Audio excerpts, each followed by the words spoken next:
Welcome बच्चों। सो जैसे हमारा चैप्टर चल रहा है वेक्टर्स, उसमें एक्सरसाइज 5.2 है और उसमें से हमने क्वेश्चन नंबर 6 को लिया है जो अभी हम यहाँ पर देखने वाले। ठीक है, तो चलो इसका आंसर देखते हैं यहाँ पर। अब देखो क्या कहा उन्होंने, point D and E divides sides B C and C A of the triangle A B C in the ratio 2:3 respectively. तो मान लीजिए कि हमारे पास क्या है, ये एक ट्राइंगल है, ठीक है, जिसका नाम है ए बी सी। ठीक है, अब उन्होंने क्या कहा कि पॉइंट डी और पॉइंट ई किसको रिस्पेक्टिवली बी सी और सी ए को डिवाइड करता। तो समझो ये पॉइंट हमारा क्या है, डी है, और ये पॉइंट हमारे पास में समझो ई है। तो अगर मैं यहाँ पर मान लीजिए कि उन्होंने जो कहा वो अगर लिखता हूँ यहाँ पर, देखो क्या कहा, तो in triangle A B C, in triangle A B C कौन से पॉइंट है, points D and E divide the sides कौन सी B C and C A in the ratio कौन से रेशो में है वो, अब देखो यहाँ पर 2:3 रिस्पेक्टिवली। ठीक है, यानी दोनों साइड को वो कौन से रेशो में क्या करता है, डिवाइड करता है 2:3 में। ठीक है, तो यहाँ पर अगर हम बात करते तो हम इनके क्या कर सकते हैं, यहाँ पर हम इसके पोजीशन वेक्टर निकाल सकते हैं by using the section formula. यानी यहाँ पर क्या बोलेंगे कि बाय सेक्शन फार्मूला। ठीक है, तो section formula for internal division, D के जो कोऑर्डिनेट्स होंगे, ठीक है। अब देखो डी के कोऑर्डिनेट्स कैसे ध्यान में रखेंगे, तो मैंने कहा कि ये जैसे 2 मिनट के लिए मैं लिखता हूँ यहाँ पर, लेकिन ये 2 और 3 समझना नहीं है। तो 2 किसको लगेगा, सी को, और 3 किसको लगेगा, बी को, और अपॉन 2+3 हो जाएगा। मतलब यहाँ पर क्या कहेंगे हम, 2:3 है तो 2c प्लस यहाँ पर होगा 3b अपॉन 2+3। इसका मतलब हमने ये देखा हुआ है, जैसे यहाँ पर हमारे पास m/n होता तो m से उल्टा इधर में करना और n से इधर में। तो यहाँ पर 2 से c को किया तो 2c और 3 से b को किया तो 3b अपॉन 2+3 m+n। यानी ये क्या हो जाएगा हमारे पास 2c प्लस 3b अपॉन यहाँ पर बन जाएगा 5, इक्वेशन फर्स्ट। उसी प्रकार सी ए कहा उसने, तो ये हमारे पास 2 पार्ट होंगे, ये 3 पार्ट, तो 2a और 3c होगा। ठीक है, वो किसके लिए होगा, ई के लिए। तो ई का पोजीशन वेक्टर क्या होगा, तो यहाँ पर हम लिखेंगे 2a प्लस 3c अपॉन 2+3। तो ये बन जाएगा 2a प्लस 3c अपॉन 5, ये यहाँ पर हो जाएगा। ठीक है, यहाँ पे 2 और 3 बोलना नहीं क्योंकि वो पार्ट्स है। ठीक है, अब आगे क्या कहा वो देखो, find the position vector of the point of intersection of AD. अब देखो पॉइंट ऑफ इंटरसेक्शन किसका है, एडी का एंड बीई का। तो यहाँ पर समझो 2 मिनट के लिए कि पॉइंट ऑफ इंटरसेक्शन कौन है, हमारा पी है। P is the point of intersection of AD and B. तो उसके पोजीशन वेक्टर निकालना है, यानी सिंपली अगर बात करेंगे तो उनको वेक्टर पी निकालना है। Also the ratio in which this point divides AD and B, AD और B को कौन से रेशो में डिवाइड करता, तो वो रेशो भी निकालना है। ठीक है, तो मान लीजिए कि AD को ये पॉइंट डिवाइड करता है, हम जैसे m/n रहता हमारा, m/n लेते, तो आप वहाँ पे m/1 ले लो। लास्ट टाइम भी हमने रेशो निकालते समय ये किया था। ठीक है, दूसरी बात BE को डिवाइड करता, वो समझो कोई दूसरा ले लेते, यहाँ पर समझो यहाँ पर आप l/1 ले सकते हो, वो आप ले सकते हैं। ठीक है, तो मैं यहाँ पे कह लेता हूँ। ठीक है, सपोज क्या बोलेंगे हम, सपोज पॉइंट P डिवाइड्स कौन से है हमारे पास, सेगमेंट AD। ठीक है, सेगमेंट AD एंड दूसरा कौन सा है, BE, सेगमेंट BE। ठीक है, इन द रेशो। ठीक है, तो AD को जो डिवाइड करता वो रेशो ले लेते हम m/1 सॉरी, एंड जो BE को डिवाइड करता वो ले लेते हम समझो l/n। ठीक है, l/1 सॉरी, 1 सेकेंड मैं n कह रहा हूँ, वहाँ पे 1 ले लेना। ठीक है, या फिर आप l/1 और ABCD के अनुसार l m n बोलते ना। अब थोड़ा सा मैं चेंज कर लेता हूँ, l को पहले लिख लेता हूँ, तो समझो l है और इसको मैं m कह ले लेता हूँ। यानी हमारे पास AD के जो टुकड़े होंगे AP और PD, उसका रेशो होगा l/1, और BE के जो टुकड़े होंगे BP और P, वो होगा m/1। ठीक है, अब यहाँ पर भी हम क्या बोलेंगे, by section formula, by section formula फिर से, तो section formula for internal division ये होगा, ठीक है। तो पहले काम करते हैं हम किसके लिए, एडी के लिए, यानी सेगमेंट एडी के लिए। तो वेक्टर पी क्या बोलेंगे हम, vector P is equal to, ठीक है। तो किसके लिए काम कर रहे हैं भाई, से बता रहा हूँ मैं यहाँ पे एडी के लिए। और रेशो कौन सा लिया हमने, यल इज टू 1, तो यल किसको लगेगा, डी को, यानी क्या हो जाएगा वो यल डी, ठीक है, प्लस यहाँ पे 1 इंटू क्या हो जाएगा, ए हो जाएगा, ठीक है, यानी 1a, ठीक है। यहाँ पर ये ध्यान में रखेंगे हम, ठीक है। सो अपॉन नीचे में क्या हो जाएगा, l प्लस 1, ठीक है, ये आपको ध्यान में रखना है, ठीक। चलो अब यहाँ पर इसको ना हम और सॉल्व करते हैं, ठीक है। अब किसके अनुसार सॉल्व करेंगे, तो यहाँ पे यम इज टू 1 है, यम इज टू 1, वो किसके लिए हमारे पास में बीई के लिए, तो बी के लिए होगा, तो यम किसको लगा देंगे हम, इसको, ठीक है, यानी क्या हो जाएगा अल्सो, ठीक है। तो vector P is equal to क्या होगा, एम ई प्लस 1 से इसको करो तो 1 वेक्टर बी अपॉन यहाँ पर नीचे में क्या होगा, m प्लस 1, ऐसा हो जाएगा, ठीक है। अब आप देखेंगे तो दोनों के लिए पॉइंट ऑफ इंटरसेक्शन सेम ही है, एक ही पॉइंट है, यानी वेक्टर p की ये वैल्यू और वेक्टर p की ये वैल्यू सेम है। तो मैं ये कहूँगा कि ये पोर्शन और ये पोर्शन यानी दोनों की राइट हैंड साइड भी क्या हो जाएंगी, सेम। तो यहाँ पर लिख लेते, तो सो क्या हो जाएगा, यल डी प्लस 1 से करेंगे तो वही आएगा, ठीक है, upon l plus 1 is equal to, इधर में क्या होगा, m e plus b upon नीचे में क्या होगा, m प्लस 1 हो जाएगा, ठीक है। चलो अब यहाँ पर हम क्या करते हैं, वैल्यूज रखते हैं, ठीक है।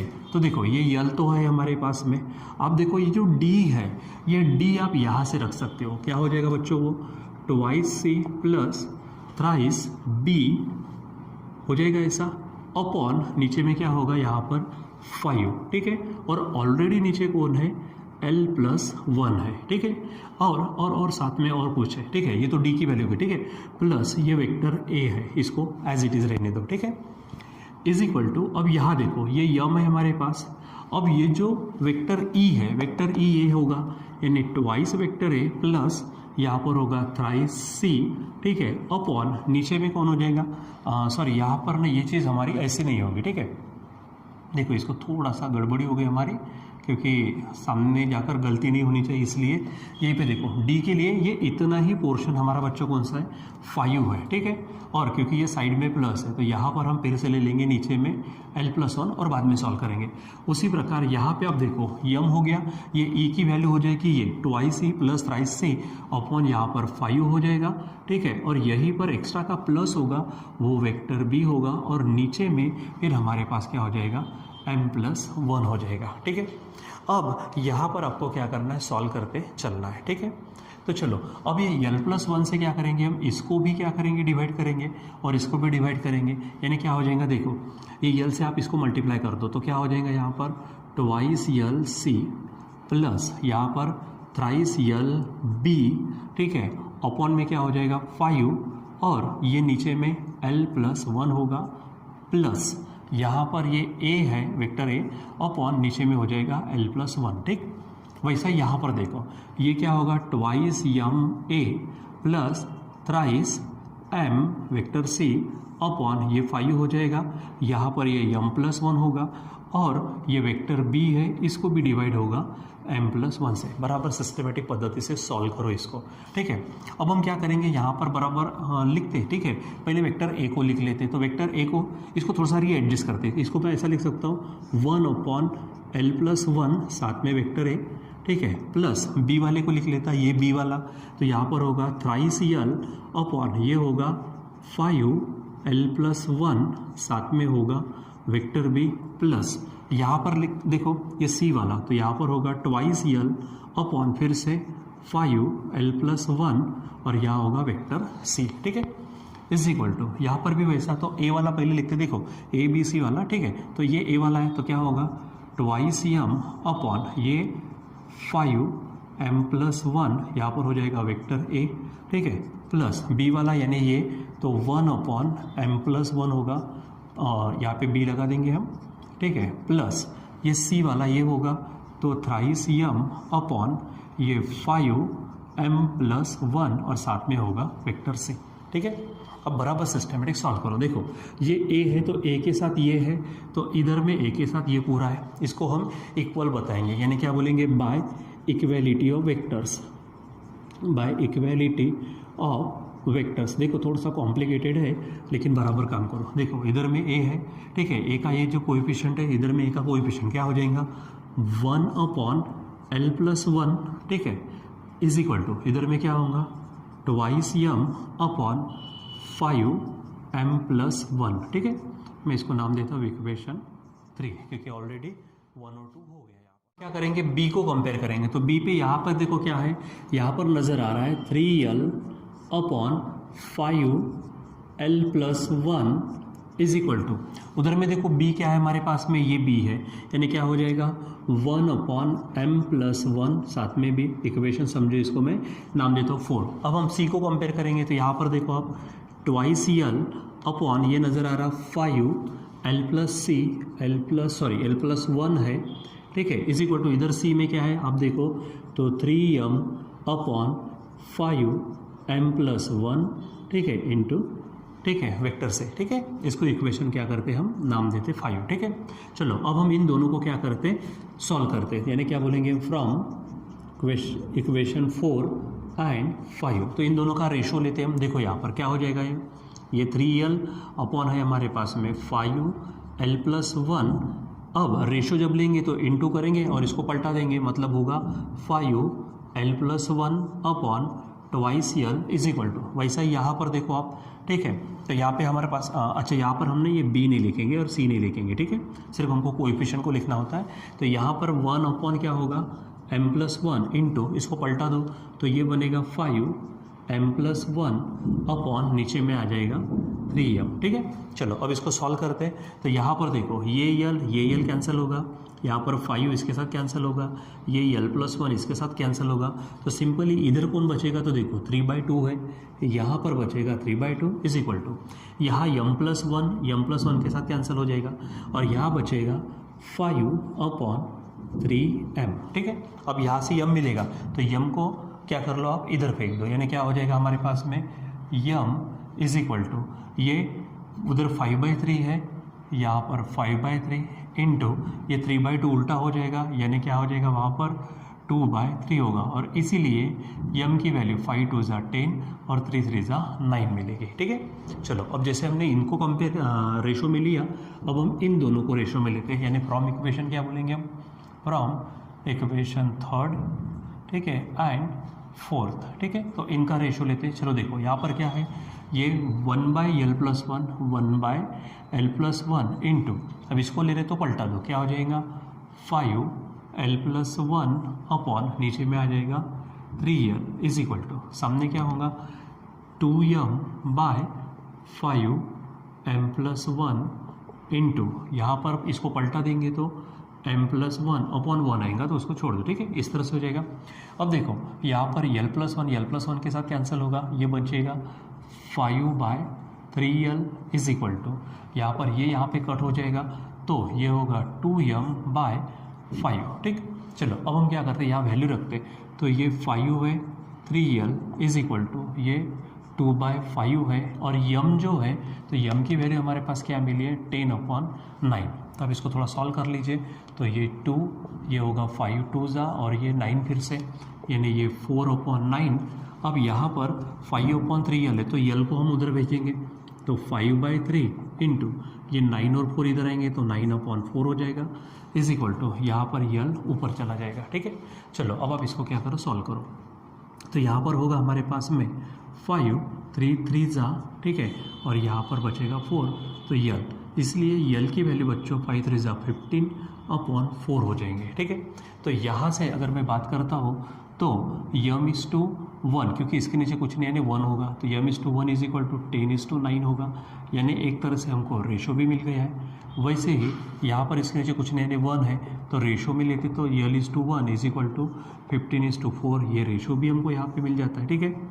और अब उन्होंने जो कहा था वो देखो, यहाँ पर क्या कहा, find the position vector of the point of intersection, तो पॉइंट ऑफ इंटरसेक्शन यानी कौन है, P है, तो इस P का जो है तो यहाँ पर है, यहाँ से ले लेते हैं। Now P is equal to हमारे पास क्या है, अब दोनों में से किसी को भी ले सकते हैं, तो यहाँ पर क्या हो जाएगा, P is equal to l D, ठीक है, प्लस 1a, यानी सिंपली a बोलेंगे हम, ठीक है, अपॉन यल प्लस वन हो जाएगा ऐसा, ठीक है। तो इसको जब हमने थोड़ा सॉल्व किया था तो याद करो इसकी जगह पे हमने ये रख दिया था, सॉल्व करते करते फाइनली हम यहाँ पर पहुँचे थे, ठीक है। तो यहाँ पर ये जो फॉर्मेशन है हमारे पास में, जो इतना पोर्शन है ये हमको क्या देता है, यहाँ पर P ही देगा, ठीक है, क्योंकि ये इधर पे सॉल्व करते करते P की वैल्यू थी, तो यहाँ पर इसको हम लिख लेते हैं, ठीक है। यानी क्या हो जाएगा, so vector P is equal to, ये सॉल्व करते करते करते करते यहाँ तक पहुँचे थे, तो लिखेंगे 1/l+1a प्लस यहाँ पर क्या है 3l/5l+1, ठीक है, और यहाँ पर b लगा देंगे प्लस यहाँ पर आप देखो 2l/5l+1 साथ में वेक्टर c, ठीक है। अब यहाँ पर आप क्या कर लीजिए, सिंपली यल की वैल्यू पुट कर दीजिए, तो यल की वैल्यू क्या है 1/, यहाँ पर होंगे देखो यल की वैल्यू 15/4 + 1 वेक्टर है, प्लस यहाँ पर 3 यल की वैल्यू क्या हो जाएंगे 15/4 अपॉन यहाँ पर 5 है, यल की वैल्यू 15/4 + 1 b, ठीक है, प्लस यहाँ पर देखो ट्वाइस यल की वैल्यू हमारे पास है, ठीक है। अब यहाँ पर मल्टीप्लिकेशन डाल दो 15/4 अपॉन यहाँ पर 5 है और यल की वैल्यू 15/4 + 1 और वेक्टर c, ठीक है। इसको अगर आप सॉल्व करेंगे तो यहाँ पर आपको दिखेगा, तो 1/, इसको सॉल्व करने के बाद 1/19/4 वेक्टर a, ठीक है, प्लस यहाँ पर ऊपर में देखो ये 45 हो जाएगा, तो 45 अपॉन, ठीक है, 45 अपॉन, या फिर आप थोड़ा सा इसको सॉल्व कर लीजिए, देखो 5 इसको कट करेगा तो 5 3 क्या होगा 15/4,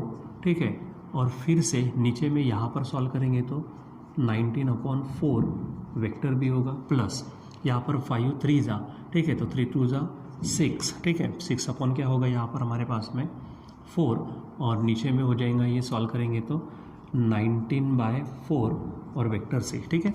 अब आप यहाँ पे देखो इसको उल्टा कर दो तो 4/19 वेक्टर a प्लस, ठीक है, यहाँ पर आप देखेंगे तो हमारे पास में क्या हो जाएगा, यहाँ पर 4 कैंसिल हो जाएगा, तो यहाँ मिलेगा 15/19 वेक्टर b प्लस यहाँ पर 4 कैंसिल हो जाएगा, तो 6/19 वेक्टर c हो जाएगा, ठीक है।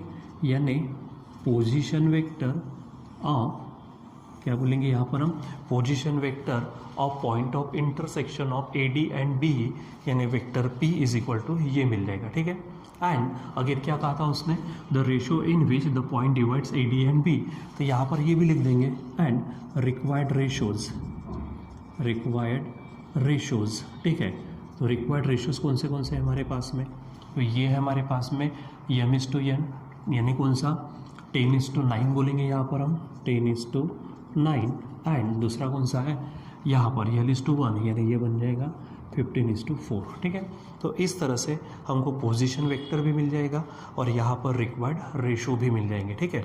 तो बराबर इसको सिस्टमेटिक पद्धति से सॉल्व करते करते आपको जानना है, ठीक है, क्योंकि देखो थोड़ा सा कॉम्प्लिकेटेड दिखता है, लेकिन अगर बराबर सिस्टमेटिक सॉल्व करेंगे तो वहाँ पर हमारा आंसर मिल ही जाता है हमको, ठीक है। तो यहाँ पर अभी हम रुक जाते, बाकी कंटिन्यू करेंगे बाद में। Till then bye.